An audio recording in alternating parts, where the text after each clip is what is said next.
Welcome to the Black Table. I'm Greg Carr, your host here on the Black Star Network.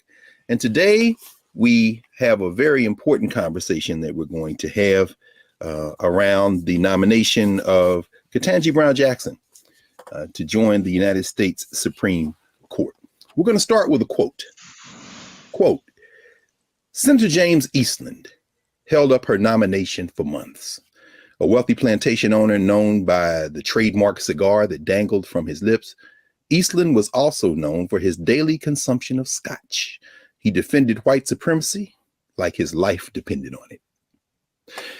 That is a quote referring to the racist chair of the Senate Judiciary Committee, Senator James Eastland from Mississippi, a staunch white supremacist, as he held up the confirmation of the first woman of African descent to serve on the federal bench, Constance Baker Motley. That's taken from Tomiko Brown Nagin's new book, Civil Rights Queen, Constance Baker Motley and the Struggle for Equality. 56 years later, we have Ketanji Onyeka Brown Jackson, who has been nominated to the Supreme Court of the United States of America. There's 1.8% of the federal bench of 3,840 judges are women, Black of African descent, 70 of those sisters. Of the 1,395 sitting judges, there are 56 Black women in the district courts of the United States of America. And of the 809 appellate judges, only 13 are Black women. So we thought that we would devote today's Black Table to a deeper dive into the confirmation hearings of Judge Brown Jackson, soon to be Justice Brown Jackson. So joining us today are our legal powerhouse roundtable, two of our regular guests. We have two sisters who are going to help walk us through what we've been seeing and what we can anticipate to see. From Howard University, the director of the Graduate Women's Studies Certificate Program and professor of Africana Studies, Valethia Watkins, and from Georgetown Law Center, Georgetown Law Fellow and soon to be professor, assistant professor of law at the American University, Angie Porter. So welcome back, sisters. Welcome back to the Black Table. Thanks for having us. Absolutely. We thought that today would be very important. Everybody's talking about, obviously, these hearings. And we thought that at the Black Table, we should have a conversation that'd be a little different. And you know, I know, and the viewers increasingly know that the two of you all consistently are talking about the law. And in this case, you've been nonstop back and forth talking about this. So we figured we get the camera on you two and maybe some of you could share some of what y'all been talking about these last few days. So why don't we open up? Either one of you can start. What are some of your early impressions as we see her, Brown Jackson, wrapping up this week of testimony, which will be her only week? Of course, we know next week there will be other folks testifying for and against. So anybody? Well, you began with a quote, and it brought to my mind a quote by Anna Julia Cooper from 1892, when she said, "When and where I enter in the quiet, undisputed dignity of my womanhood, then and there the entire race enters with me."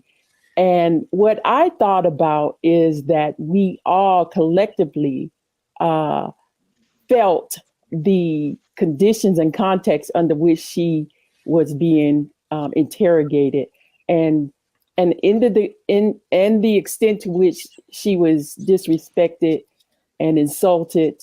We certainly, and to have that take place with her parents sitting there, one generation removed from Jim Crow segregation, having lived through that. And I think collectively we felt in the spirit what it meant to be grace under fire. We felt what she probably felt in terms of wanting to really tell them what she really thought.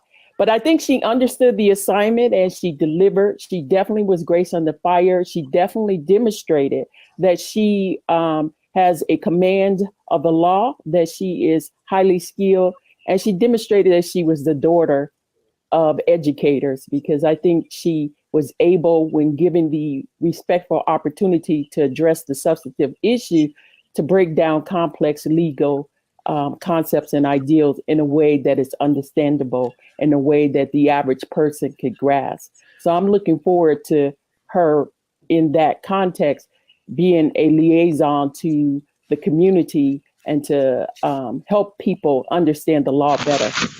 That's very important. That's one of the reasons why I really am glad that you all were available on short notice for us to have this conversation. Certainly, we've been laughing about the fact that if you speak Ebonics, which includes, of course, verbal and visual cues, you can read all of the shade she's given, particularly those racists on the clipping those consonants at the end of her words and some of those looks on her face.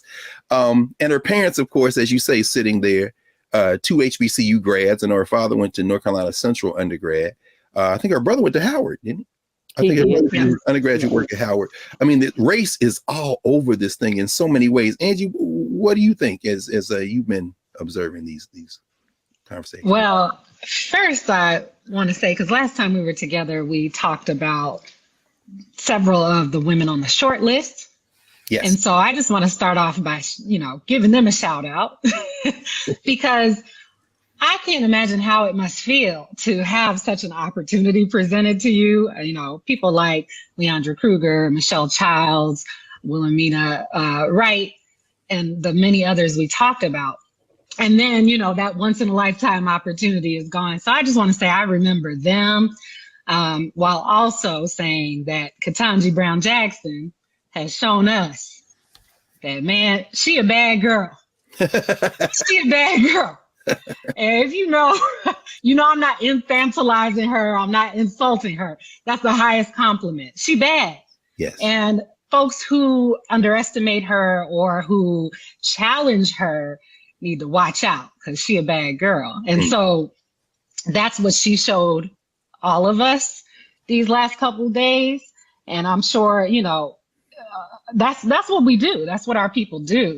We go in there, and as you said, if you catch the language, if you catch the cadence, you know what is being said, even without words. And I think that she really channeled that tradition these last couple of days, relying on something that was deep in there in her identity. A friend of mine, a dear friend of mine, Reagan Henderson, she actually works at a law firm. She does diversity work. She was tuning in and she messaged me and said, Angie, I feel triggered. And I think a lot of people said that to me these last couple of days. And I'm sure we've heard that in our community. I feel triggered watching this because, as a Black woman, you have to go in the room and you're overqualified and it's not enough just to be that. And as a lawyer who's watched these confirmation hearings and who's worked for judges and appeared before judges, I just gave a gentle reminder that, hey, this is what they do. This is to be expected behavior. It's political theater. Mm-hmm. They are playing their own game. And Ketanji Brown Jackson is not a spring chicken to this. This is her fourth time going through such a proceeding. This is the most intense one, I would say, but she knows, and she also is playing strategy. She knows when she can nod and when she shouldn't. She knows when she can become impassioned and when she can't. And so I want us to appreciate her agency and her strategy as well, because she is also participating in what has become, unfortunately, over the years, a game. But she played that game. And that's why I say she a bad girl, because she played it well. That's excellent. In fact, we should talk about that probably when we after we pause in a minute or two for when we come back, because I know you've been reading, among other things, the transcript from the Senate hearings for Thurgood Marshall's confirmation, and you commented on how different that was. And of course, Valika, you remember we were in law school watching Clarence Thomas's confirmations, which were highly politicized. And it made me go back and look and just reflect. Jimmy Carter had no judicial appointments. Of course, the guy who came after him, Reagan, got several bites at the apple with O'Connor and Rehnquist and Scalia. His nomination of Robert Bork, of course, as we know, becomes the turning point. Bork was a pure ideologue. And since then, these hearings have become so incredibly political.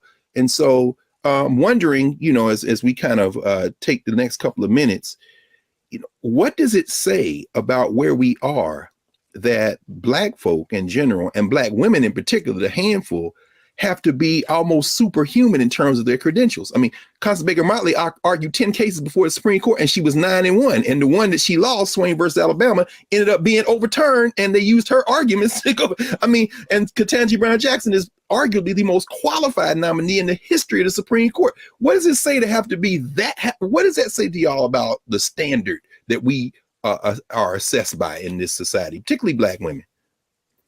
Well, I think we need to be very careful as we're looking at this, because, one of the things I find problematic is sometimes when Democrats are trying to laud the credentials of one of theirs, they're often prone to quote Republicans as not as a bipartisan way of talking about these issues, but as a way to say, well, they have given a stamp of validation or approval, and you never see the opposite happen.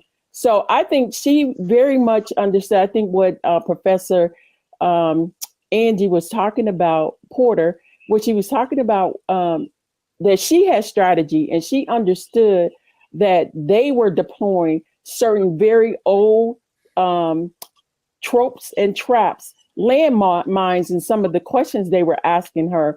And she carefully and very skillfully navigated those traps. And I think to add to what you were saying, Dr. Carr, her ability to use nonverbal communication cues to throw shade, to speak her, to not just passively accept what she was doing, but to very strategically use her body language to clap back in ways that demonstrated that she had agency and self-respect in the face of these kind of attacks. It was interesting, as we saw, I believe as you say, on Wednesday, Cory Booker. I love Cory Booker. He's a beauty, and now his image of America is clearly a fantasy. It's almost like talking about Santa Claus, but she teared up a little there.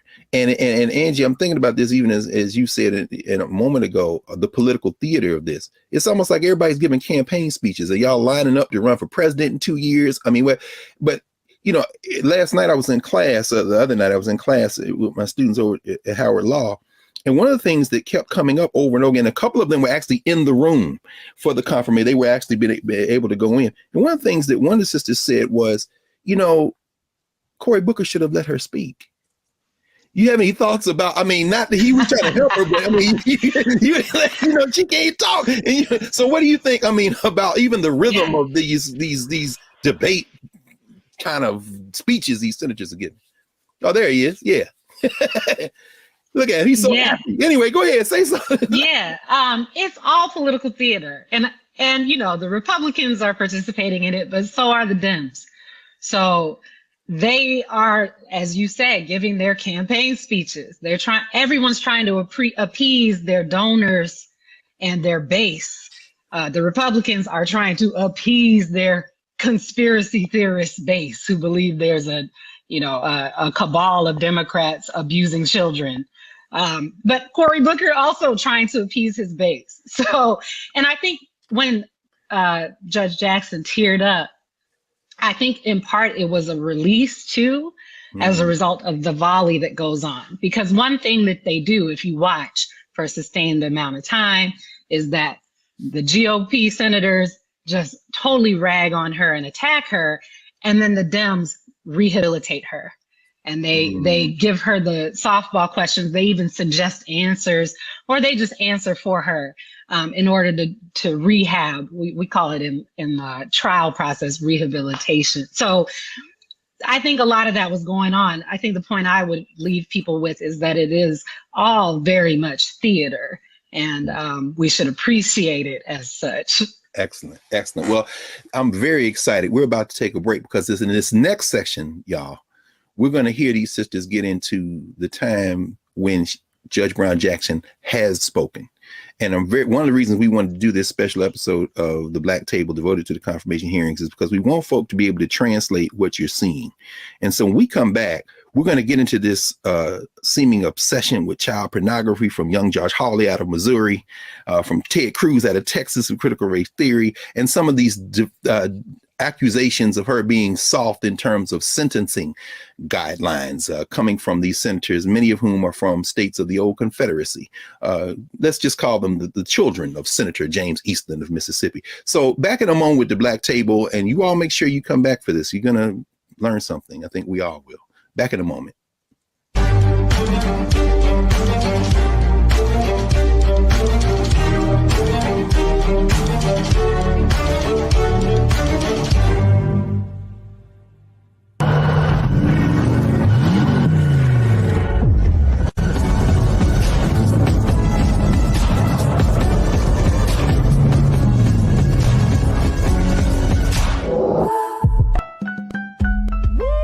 We're all impacted by the culture, whether we know it or not. From politics to music and entertainment, it's a huge part of our lives, and we're going to talk about it every day right here on The Culture with me, Faraji Muhammad, only on the Black Star Network.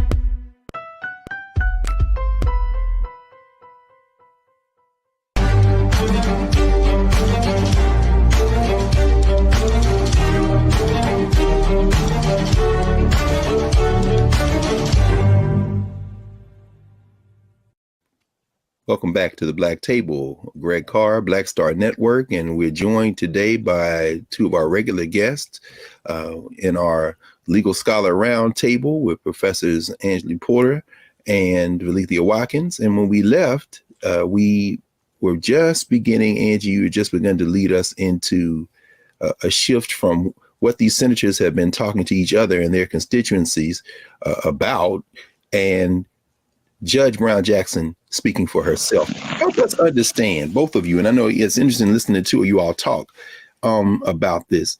You know, what is this? What is this stuff around child porn, and what is this stuff about sentencing guidelines? You know, Angie, could you take the first bite at this, maybe, because it seemed like you've experienced some of this stuff firsthand. Well, yeah, thank you. I did clerk for federal judge and interned for another federal judge, so I'm familiar with the sentencing process at the federal level. And I think we all know. I mean, we all well, actually, if you don't mind, interrupt. No, that's very important, because perhaps we can maybe take a clip of Senator Cruz questioning her around these pre-sentencing documents, and maybe that'll, you know, because everybody watched it, but then maybe you can help us translate what we're watching, because I don't think necessarily we know why she responded, how she responded, and what her background prepared her to respond in a context like this. Let's take a second and look at this guy from Texas, Ted Cruz, Raphael Edward Cruz. Never studied critical race theory, and I've never used it. It doesn't come up in the work that I do as a judge. So with respect, I find that a curious statement because you gave a speech in April of 2015 at the University of Chicago in which you described the job you do as a judge. And you said sentencing is just plain interesting because it melds together myriad types of law, criminal law, and of course constitutional law, critical race theory. So you described in a speech to a law school what you were doing as critical race theory. And so I guess I would ask, what did you mean by that when you gave that speech? With respect, Senator, the quote that you are mentioning there was about sentencing policy. It was not about sentencing. I was talking about the policy determinations of bodies like the Sentencing Commission when they look at a laundry list of various academic subjects as they consider what the policy should be. Okay, but you were vice chair of the Sentencing Commission, so let me ask again, what did you mean by, because that was an official responsibility of yours, what did you mean by what you were doing was critical race? What I meant was that there are a number of, that slide does not show the entire laundry list of different academic disciplines that I said relate to sentencing policy, but none of that relates to what I do as a judge. So, Judge Jackson, all of us will agree that no one should be discriminated against because of race. When you just testified a minute ago that you didn't know if critical race theory was taught in K through 12, I will confess I find that statement a little hard to reconcile with the public record, because if you look at the Georgetown Day School's curriculum, it is filled and overflowing with critical race theory. That among the books that are either assigned or recommended, they include Critical Race Theory, an introduction. They include The End of Policing, an advocacy for abolishing police. They include How to Be an Anti-Racist by Ibram Kendi. They include literally stacks and stacks of books, and I'll tell you two of the ones that were most stunning. They include a book called Anti-Racist Baby by Ibram Kendi. And there are portions of this book that I find really quite remarkable. One portion of the book says babies are taught to be racist or anti-racist. There is no neutrality. Another portion of the book, they recommend to babies confess when being racist. Now, this is a book that is taught at Georgetown Day School to students in pre-K through second grade, so 4 through 7 years old. Do you agree with this book that is being taught with kids that babies are racist? Senator,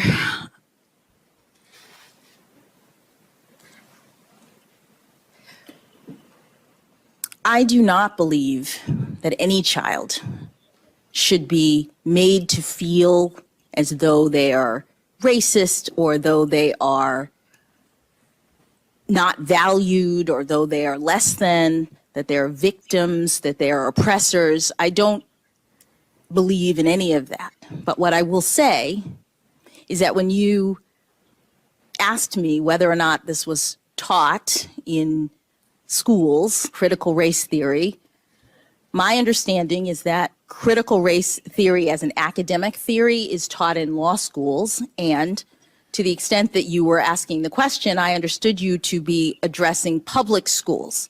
Georgetown Day School, just like the religious school that Justice Barrett was on the board of, is a private school. Okay, so you agree critical race theory is taught at Georgetown Day School? I don't know, because the board is not, the board does not control the curriculum. The board does not focus on that. That's not what we do as board members. So I'm actually not sure. Well, and I'll know.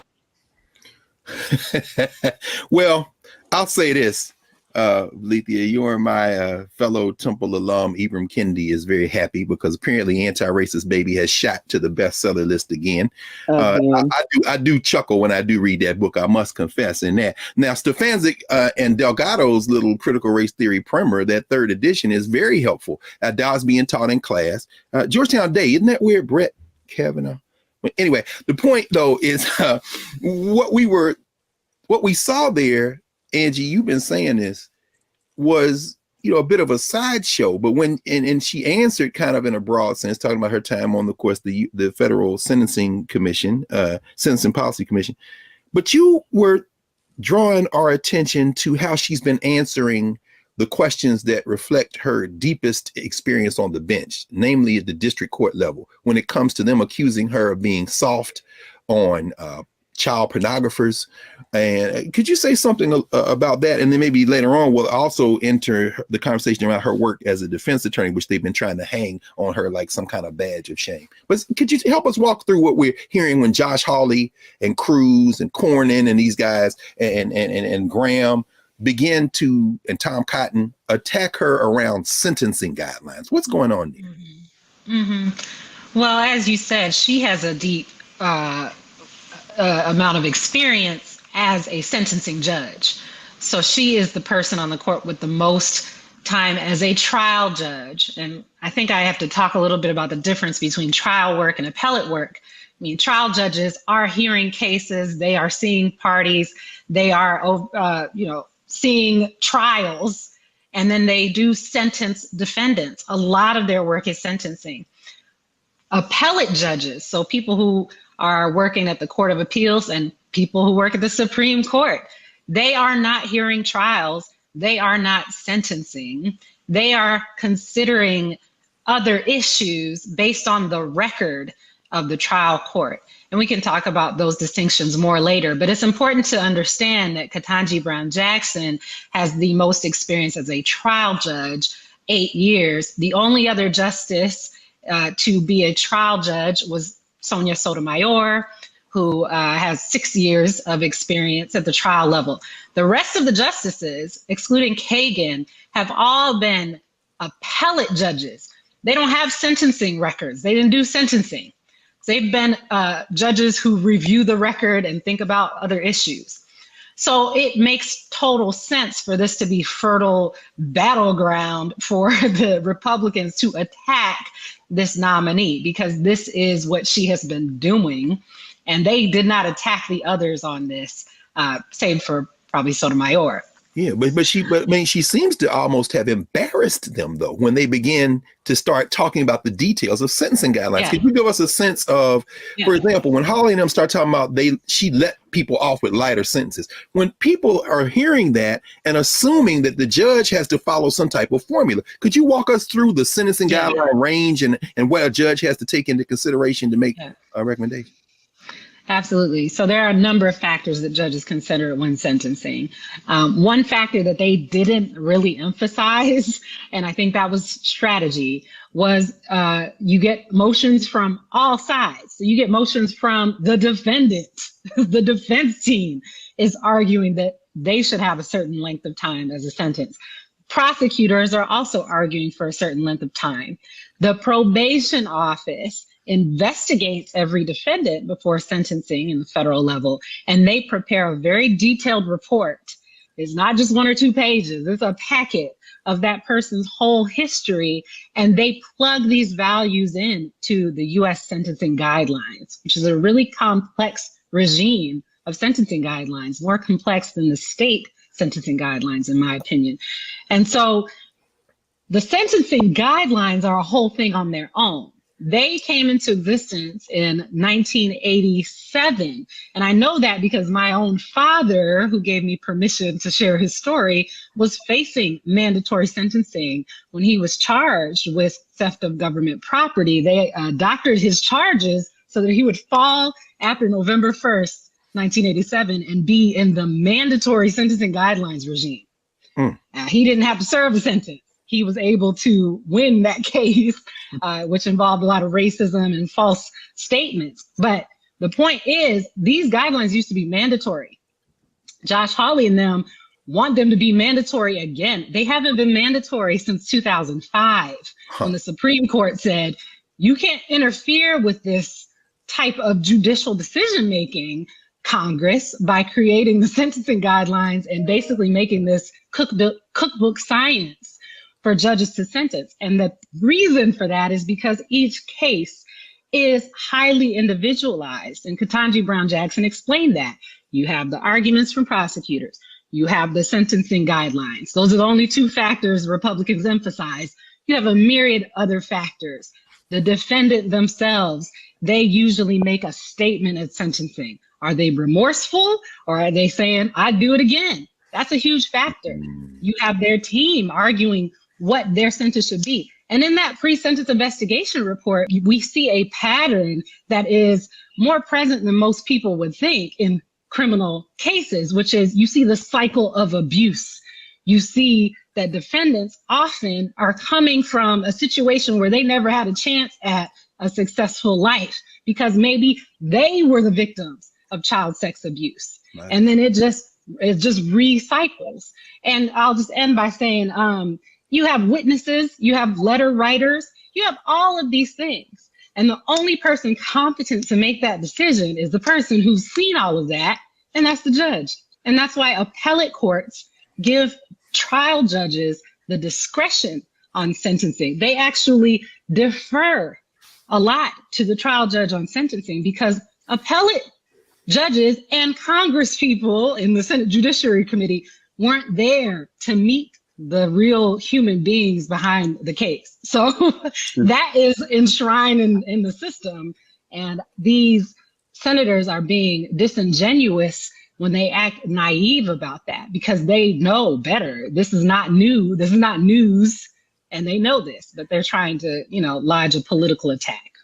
This is truly upsetting. I mean, it shows you how miserable these people are. And I know you've shared with us your experiences, Angie, working, clerking for federal judges, helping to draft, informing the opinions, the things you've seen, even as a lawyer, when it comes to child pornography and some of the most terrible, most egregious.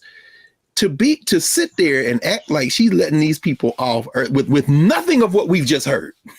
Lethea, I'm wondering, and we're going to get a quick answer from you and then go from a break and come right back, and we'll come back. But I'm wondering, generally speaking, what kind of message do you think this sends, or are they trying to send by this clear distortion of her work? Well, go ahead. Yeah, I think what she is demonstrating is that, she made the point that this is not a numbers game. She's very sensitive and knowledgeable about the disparity that exists. And what is clearly happening here is that this is, again, as I said before, trafficking in the old trope of associating Blackness with criminality. The whole ideal of Black people being a judge, being soft on crime, or being soft on child abuse. And as a woman, a mother of daughters, to even make that suggestion is absurd. But this is clearly why we have mass incarceration the way that we have, because they no longer recognize the humanity in this. I think the point that she made, it is clear that people are going to return to society at some point. And it's important that they understand what they have done wrong, and that she keeps the human at the forefront. And the ultimate mission of this is rehabilitation, and in addition, punishment proportionality. And I think the fact that her role on the Sentencing Commission has made her very sensitive to the disparity, the wild disparity based on which judge you're in front of, that is built into the system. Excellent. Well, we're going to take a quick pause, and we should also note, again, I know she didn't set out to do this, but this sister is going to be memed forever with her pregnant pause, the sigh, the lip smack, the consonants. She has been murdering them with the nonverbals. It's like, y'all don't understand what's going on in this hearing. But when we come back, let's pick up around this question of her work as a criminal defense attorney. Because y'all have been having some interesting conversations, and we wanted to share those with the viewing audience here at the Black Table. So we'll be back in a moment. The Black Table, Angie Porter, Lethea Watkins, Greg Carr, talking about Ketanji Onyeka Brown Jackson's confirmation hearings. Back in a moment.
Don't you think it's time to get wealthy?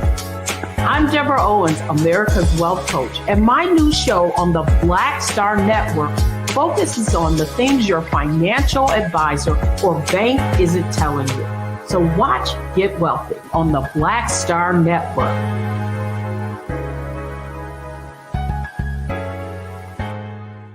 Black Star Network is peace. Oh, no punching! A real revolution. revolutionary right now. Support this man, Black Media. He makes sure that our stories are told. Thank you for being the voice of Black America, Roland. Stay black. I love y'all. All momentum we have now, we have to keep this going. The video looks phenomenal. See, this difference between Black Star Network and Black-owned media and something like CNN. You can't be Black-owned media and be scared. It's time to be smart. Bring your eyeballs home. You dig?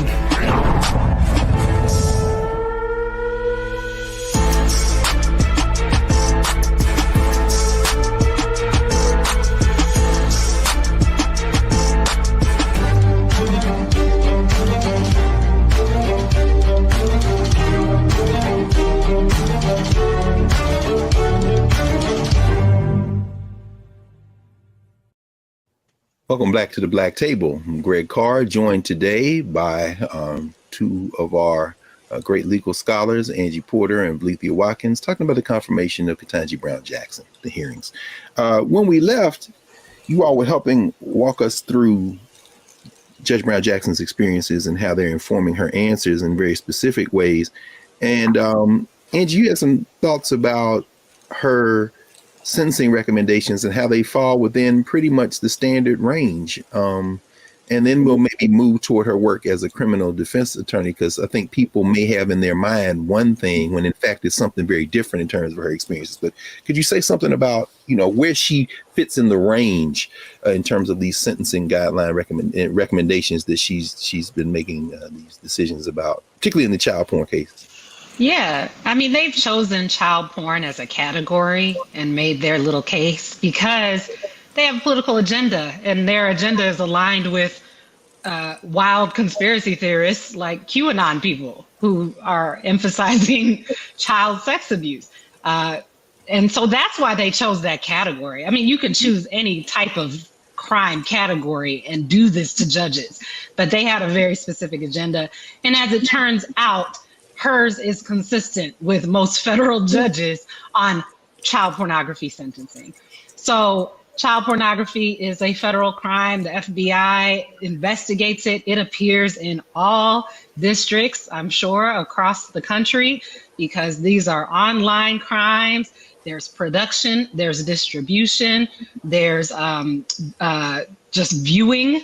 I shouldn't say just, but there's a spectrum of conduct. And that's the one other thing I want to say that Ketanji Brown Jackson was saying.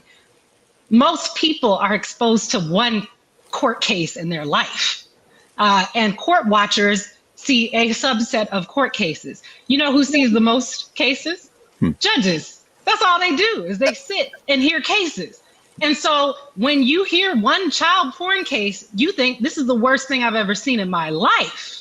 Yes. And they are not, this is not for the faint of heart. This is heinous stuff. Even as she said, reading the descriptions of these images, which I've had to do in my career, is haunting. But think about if you're a judge and you've seen several of these cases. So the first case might seem like the worst, and then you get somebody who's producing, and that's even worse. And then you get someone who received images, and you're like, well, this is not as bad as the producer. They're all heinous. This is what I mean by a spectrum of conduct. And sentencing tells us, the sentencing regime that Congress created tells us that the person on this end of the spectrum shouldn't have the same sentence as the person over here. But what you see these politicians who know this falsely claiming is that everybody should get life, they should be under the jail for every child pornography crime. And that's just pure lies. They know that is not how sentencing works. Now that's interesting, Angie, to bring it up. And Valencia, all three of us have spent time on Connecticut Avenue at Politics and Prose bookstore back and forth. And right next to it is Comet Pizza. And of course, it's Pizzagate. If memory serves me correctly, Valencia, I don't know if you want to jump in. Didn't Ketanji Brown Jackson sentence the guy that drove up from North Carolina with that gun? Yeah, that was the Pizzagate case, and she was the judge in that case. And she definitely sentenced that person. And he was one of those people listening to the QAnon conspiracy theories. And this seems to be in line with them being angry at her sentencing this person. Wait a minute, you mean this saying she's soft on child porn, but she should have let this guy who drove her from North Carolina to murder people go. Exactly. Exactly. Well, she only gave him like, what, 4 years? Yes. So that they're okay. The prosecutor asked, I think she gave yeah. No, what we say the prosecutor asked for what now? Well, I think he asked for 4. No, he asked for 4 or 4.5, and she gave him 4. Huh. So very close to what the prosecutor asked for. But again, they're talking as if the way they want a judge to react in this case is almost like have a computer and you just plug in some factors and always come out at the top end. Then what's the point of having judges if you're just going to be mechanical about it? And so it's important. And that's what Professor Angie talked about, is the spectrum of seeing the disparity and the differences is important. But this soft on crime charge was the very same. If you go back and look at the confirmation hearings with Thurgood Marshall, the very same charges were leveled at him, that he was soft on crime, by Senator Eastland that you mentioned at the beginning. And so, this, he's coming about at the time of the rebellions in 1967. That's right. And they basically were saying crime is rising and it's Black people, and blackness and crime should be conflated, and you're a Black man, so you can't do justice. Well, let's talk about that. Let's talk about that, three of us. In fact, the two of you all, because a lot has been made of her work as a criminal defense attorney. And we know that in the appointments that Joe Biden has made, roughly a third of which being women of African descent, non-white women, the charges from this Judiciary Committee have been, particularly if they have any background as defense attorneys, like that's a crime or something. Could either of you speak about that? And Angie, you said some things, interestingly enough. People think she was walking in with her little briefcase, defending people, meeting in the jail with them, but that's not at all her background experience. Or am I overstating that? No, I think, there are a lot of misconceptions about just how the legal system works, because we are exposed to it through TV, and appellate experience is not as cinematic because appellate lawyers are writing briefs and they are making arguments to judges, but they don't have the jury. They don't even have the client there necessarily. And Ketanji Brown Jackson hasn't been trying to hide this. She said at the confirmation hearing, I was a federal appellate defender. Her Guantanamo Bay clients, she didn't even meet them. And she made a point to say that, like, don't get it twisted. And the Senate Judiciary Committee understands what that means. I think a lot of the public doesn't. They think there's just public defenders who are the ones who you typically see on TV at the trial level, not at the appeals level. The trial level public defenders are the ones who are in the hall with the client, who just met the client right before they came to court, or the one they call in because the person doesn't have or can't afford an attorney. And they are the ones churning and churning and churning cases because they have so many. Federal appellate defense work is going to be different. And again, she owns that. It's important to emphasize that here, because if you think they came down on her for federal appellate work, I mean, Thurgood Marshall's the only other justice with criminal defense work. Judges are overwhelmingly prosecutorial in their background experience. Thurgood Marshall was out here defending. He wasn't a government public defender. He was a private defense attorney. So he didn't work for the government, but he was defending people through the South in these cases where people were getting lynched. I mean, he was working for the NAACP for decades, doing these very overtly related to racial issues cases. And as Dr. Watkins said, they came down on him for that, soft on crime. And so that should have set a foundation for someone like Judge Jackson to come in as a federal appellate defender and do work that's recognized as, very necessary, valuable, and integral to this legal system. But it didn't. And this is why the notion of progress is ridiculous. We are back before Thurgood Marshall. I don't even think this Congress today would confirm Thurgood Marshall. They probably wouldn't even confirm Ruth Bader Ginsburg, because they are so polarized and thinly veiled racists. There's thinly veiled racial contempt. And the idea is normalized that you can't even represent at an appellate level appeals, which are so integral to the Constitution and to the judicial system, because somehow that's soft on crime.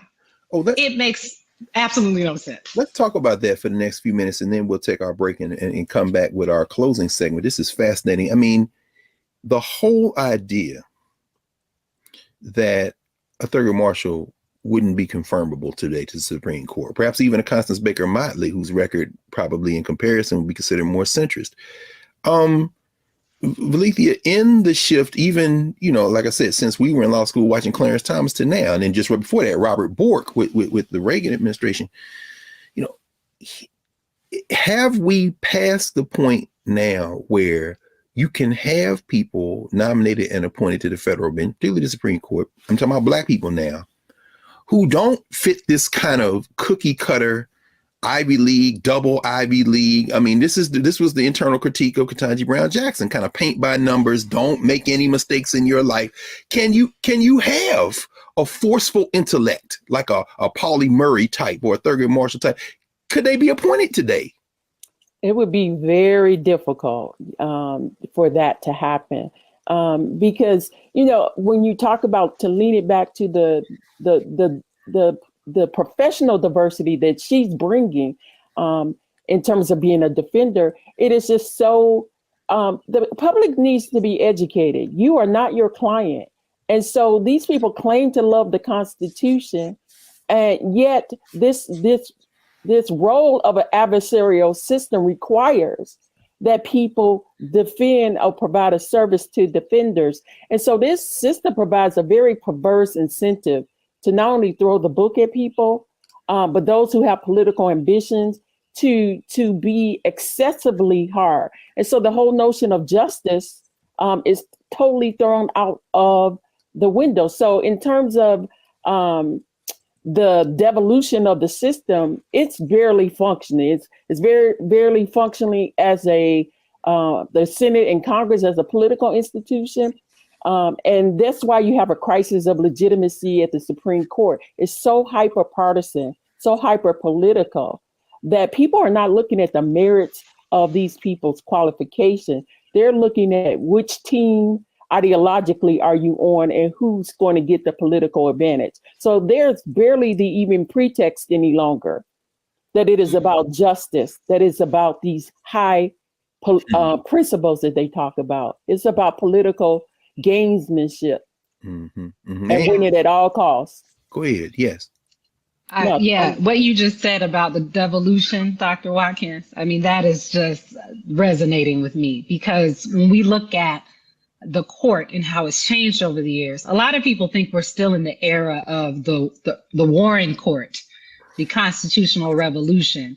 Chief Justice Earl Warren, who was a hallmark of the court when it was doing a lot of things like creating and recognizing rights, various rights for people, including the right to counsel for indigent defendants. With the case was called Gideon versus Wainwright. And so what you're seeing is this intentional carving back. This is Make America Great Again. But it's, make the judiciary pre-Warren Court. And so they get to normalize this narrative that, public defenders aren't a thing. And why should we value your work? So that to me is really the insidious trend that we're seeing throughout politics, but definitely with the attacks on the judiciary. Wow. Well, that goes with your point about them not even funding public defenders and meeting your clients 2 minutes before the trial starts. That's right. They've already shown they don't value. That's right. Public defenders. Let's take a pause. We'll take our final pause, and when we come back, this is a perfect segue for us to consider, because she's going to be confirmed, to consider what's next and what cases she'll be hearing, which ones she may even already said she's going to recuse herself from, unfortunately. But we'll continue back in a moment at the Black Table.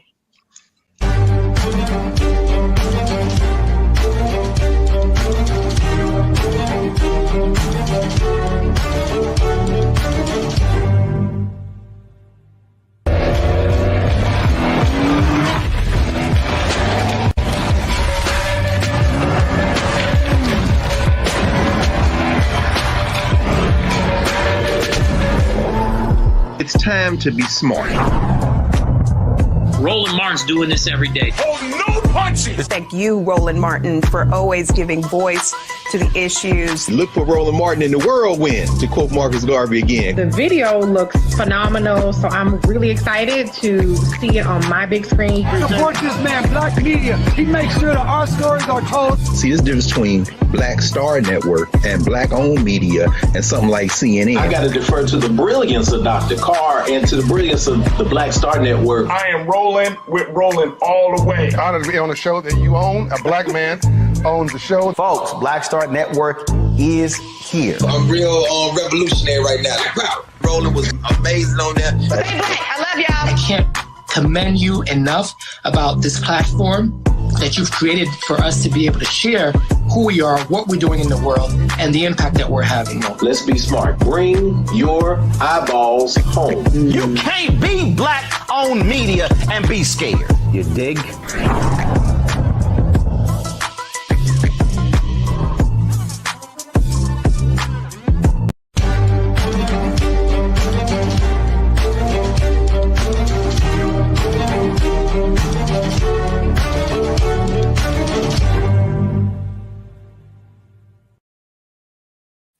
Welcome back to the Black Table. I'm Greg Carr, joined today by Angie Porter and Belethea Watkins, talking about the confirmation hearings of Ketanji Brown Jackson.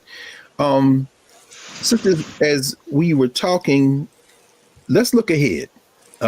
Brown Jackson said that she would recuse herself from the Students for Fair Admissions versus Harvard case, the affirmative action case that the court will be hearing. And any of you all have any thoughts about what Justice Brown Jackson will face on the bench, what the future of the court might look like? Clarence Thomas has been ghost for the past few days. People are speculating perhaps his will be the next seat. I'm one of those people, by the way, that would speculate whenever the next vacancy comes open. I'm thinking it's going to be Clarence Thomas. Any thoughts on what Justice Brown Jackson will be walking into on the court, and how perhaps can we even predict how she would rule on any of these cases? Well, I think it's going to be an interesting new chapter on the Supreme Court when she gets there. We are facing a historic critical mass of women on the court. We will have 4 sitting judges that are women. And so it's really going to lay bare the fallacy of gender uniting women, because they're going to outreach to Amy Coney Barrett. But I think they will not be able to pierce that conservative veil that she's behind. And so I think we're going to have a dynamic duel in terms of dissent between Sotomayor and Jackson. I look forward to hearing her questioning from the bench and the kinds of the insightful and very powerful dissents that they were right. And I'm not leaving Kagan out. We're going to have 3 women on the liberal wing, which is in a new chapter. But I think Sotomayor and Jackson are going to be the dynamic duel. Interesting. Angie, what you think? I like the way you phrased that, Belethea. That's going to be because Sotomayor be giving that straight fire. I don't know if y'all saw the per curiam opinion that came down this week as it relates to voting rights in Wisconsin, and she blew them out of the water again. Sotomayor, do you think, Professor Porter, that we're going to find in Ketanji Brown Jackson somebody's going to rival Sonia Sotomayor, who has gotten more and more fiery as she's been on the bench? You know, it's hard to know. And that's what's been frustrating for a lot of viewers of the confirmation hearing. We're in an era where you can't have strong opinions and get on this court. So again, this is a far cry from Thurgood Marshall. Even the time of Sonia Sotomayor's confirmation hearing, well, where she mentioned. Let me ask you. Yeah. So you think perhaps Sotomayor might not be confirmable today? Honestly, I think, I think she would be confirmable, but I think she would have played her hearing differently, because even then she said that part of her interpretation includes personal and professional experience. And the Congress has become so polarized and shifted to the right that even those are bad words when it comes to judicial interpretation. We've gone from Thurgood Marshall saying that the Constitution is a living, breathing document, that the founders were not profound, that the original Constitution was defective, and that's why it required a civil war and amendments to be corrected. You could not say that today. And Ketanji Brown Jackson actually was the anti-Marshall, and she fell in line during the confirmation hearing by expressly saying there is no living constitution, that she is a textualist, an originalist. These words are music to conservatives' ears. Now, I would add, she's playing the game. This is political theater.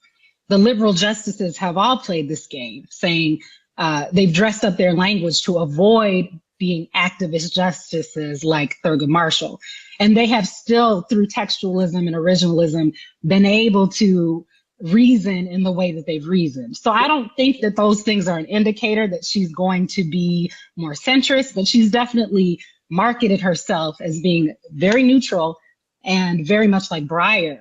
But only time will tell. These justices can flip.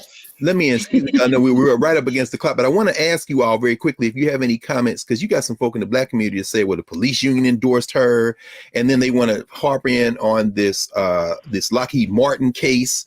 And any thoughts on for folks who are saying, well, maybe she's a sellout or Uncle Tom, particularly as it relates to this employment discrimination case that people are trying to hang around her neck, or this idea of the police endorsements. And you want to say, so you shaking your head, so I know you.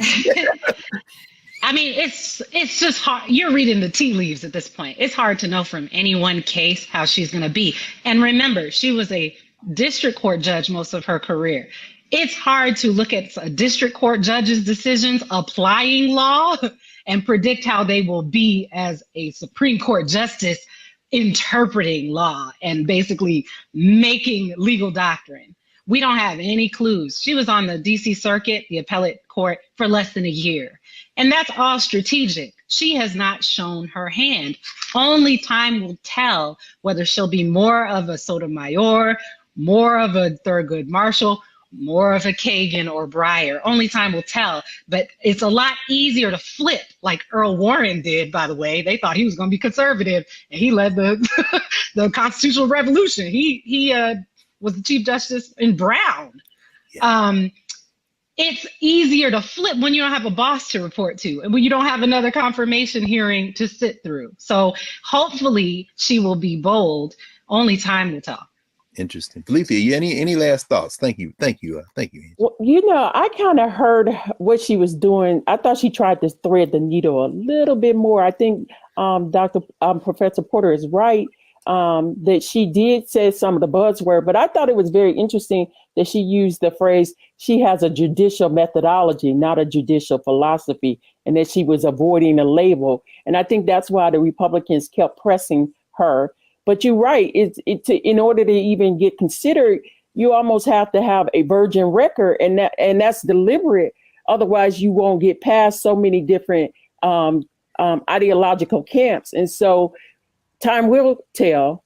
I think her hearkening back to history, her being one generation from segregation and acknowledging she's the first generation of the civil rights beneficiary of the civil rights movement is important. But I think what Professor Porter said about this is MAGA, all country revisited, that while she's coming and we're celebrating, the court is going to be using this docket to turn back the clock. And so that's the ironic, bittersweet aspect of what is taking place before us. Thank you. And Professor Porter, you always remind us that we can't tune out. We have to pay attention, right?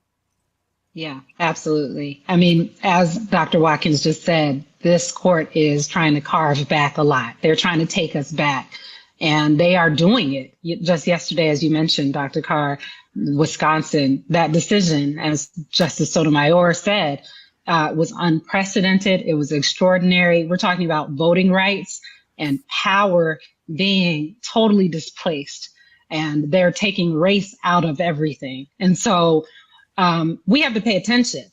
We can't just accept the symbolic significance, even though it is there, and it should not be diminished.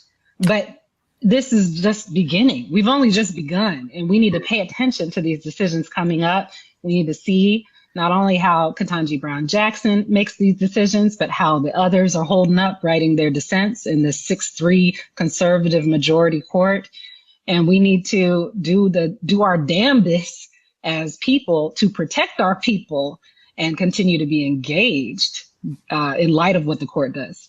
Excellent. Well, we want to thank you two sisters for joining us on short notice in this confirmation week and helping our people really think through what we're watching and what we need to be watching here and going forward. We know we have another week of testimony by those witnesses that will come, but she's done as of Friday. So as of today. So thank you. Thank you, Professor Angela Porter and Professor Lethea Watkins for joining us again. We're going to clear the table now at the Black Table. Follow us on hashtag the Black Table on all social media and subscribe to the Black Star Network. Download the app. Follow us across all platforms. We're going to close with the words of a woman who Ketanji Brown Jackson has said is one of her heroes, the great Constance Baker Motley. We'll close as we started. On the 100th anniversary of the decision of Plessy versus Ferguson in 1896, in 1996, in fact, Judge Constance Baker Motley gave a tribute to Thurgood Marshall. At the end of that tribute, she said, "I would suggest that the alarm in the civil rights community in the wake of recent court decisions overturning voluntary affirmative action remedies in employment and higher education is understandable. After all, it took 60 years to get the Supreme Court's decision in Plessy versus Ferguson overturned." By the way, Constance Baker Motley was the only woman in the legal team that helped argue Brown versus Board of Education. She continues and says, "It is truly cause for concern that we may have to wait another 60 years for another Brown decision to usher in a more just theory of equality under our Constitution. It is clear that some vestiges of slavery in Plessy still exist and must be remedied." So we'll close with the words of Judge Constance Baker Motley, one of her intellectual and cultural children, Ketanji Onyeka Brown Jackson, soon to be Associate Justice Supreme Court of the United States, and the struggle continues. So until next time, join us again at the Black Table, and everybody stay safe, stay vigilant. Talk to you soon.